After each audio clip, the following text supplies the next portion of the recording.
Ya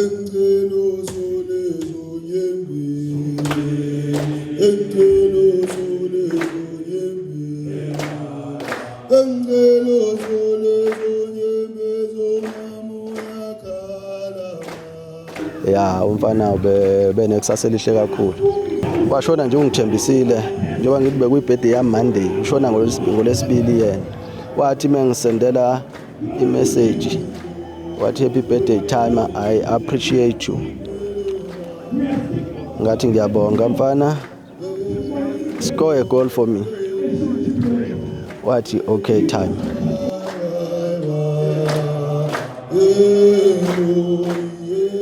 Sinamandla Zondi, a talented player from Durban City FC, has been laid to rest in KwaDolo, Greytown, following his unexpected passing. The 22-year-old midfielder collapsed during a warm-up just before his team was set to face Milford FC in the Motsepe Foundation Championship at Chatsworth Stadium. His sudden death sent shockwaves through the football community as he had showed no signs of illness before the tragic incident. At no time he complained of any pains or anything of that sort. So he wasn't like sick. This year was just like out of the blue. That caught us all by surprise. Look, it was important for me to give Simana's dad the encouragement, the ordeal of going through a funeral, his family.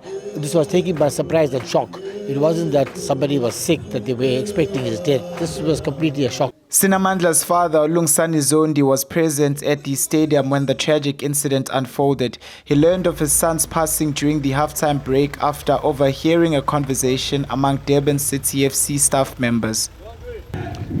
Mangifika ke egroundini ngifike mhlambe ngapha uma 25 past ngiyafika sekumenyezwa i-lineup. Makumenyezwa i-lineup sekuthiwa sekube ne-4 substitution. Zondi out, Hlangabeza in. Ngila ngiphatheke kabi khona. Ngamsendela i-WhatsApp message ndoda kwenzakaleni. Yathika kanye. Ngazama ukumfonela akangalibamba ucingo. Alwangangena at all. Okay, ngiphatheke kabi ke iqale igame. First half yonke ngiyayibuka kodwa ngihlalisekile ngiphatheke kabi. Ithema iphela first half.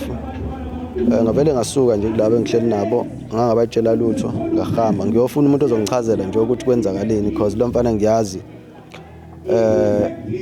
since ube khona kwi starting lineup esipostwa mhlambe hour before igame iqala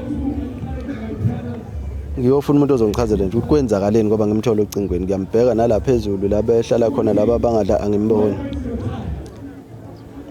ngimthole ngihambe ngiyomfuna umuntu engizombuza kena ngim-approach kabuhlungu nje futhi ngoba ngavele ngambuza ndoda kwenzakaleni ngeZondi ngabone ngibuka ngase ngibona ukuthi ngibe wrong ngaphinde ngazichaza ngathi ngubaba wakhe wathi but uZondi besukomapha wa content blockayo nje esifubeni kodwa uthathwe iambulance usesibhedlela ngithi mina ukusiphi isibhedlela athi angihambe ngobuza uzongidirector ngiyobuza kumuntu owazi isibhedlela uzama okube ebhlungu ke ukuthi ngekhathi sibuzana uzama nalabafana abawoza kwabo laba at a distance nje mhlambe amamitha amabili ngiyabezwa abanye bayakhuluma ongesiba abadlali bayakhuluma ukuthi igame isiyamiswa uzikhora useshonile. Chairman Farouk Kadodia expresses his shock that the match was allowed to proceed. He states that several of Zondi's teammates had witnessed him take his final breath during the warm-up, making it difficult to understand why the game continued as planned. I must tell you also that this hasn't been made in public domain, but the reality is that the players saw Sinamandla's eyes closing in the ground. And there was no consideration by various people to say, right, you know what, can we postpone this game? These players were distraught at the change room before they went on the field. And I admire them for playing 45 minutes and going through those motions. The doctor said that she couldn't pick up pulse. And that's where the ambulance was called to take him to hospital. How is good as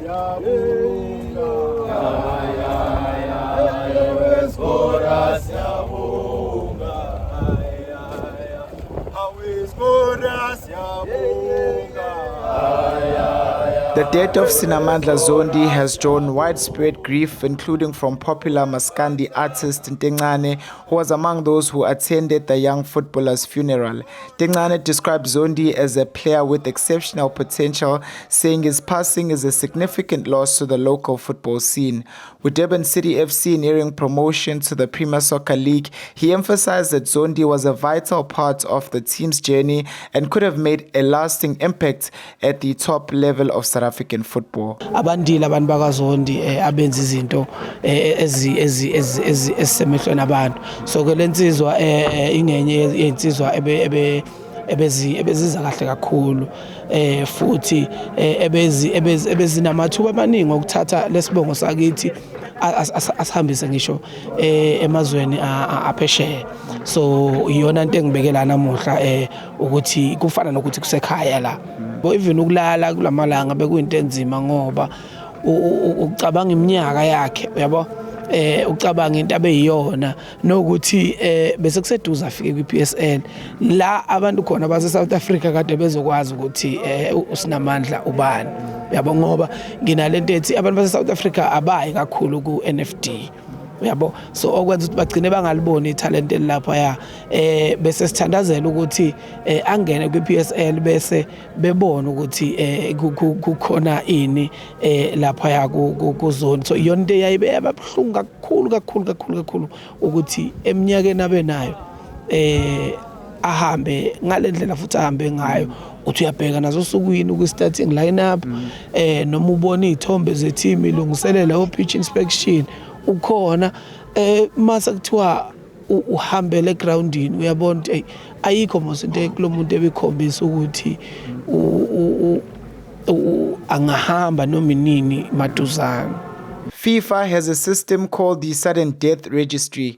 It's a global database that keeps track of players who collapse or pass away suddenly, just like what happened to Uzondi. The goal is to understand why these tragedies happen, especially when players seem young, fit and healthy.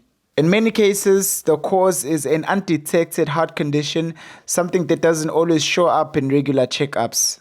A quarter of the cases is successfully resuscitated. So about 25% of all the cases after the initial event comes back into life. But it seems that the quality of the resuscitation is very important.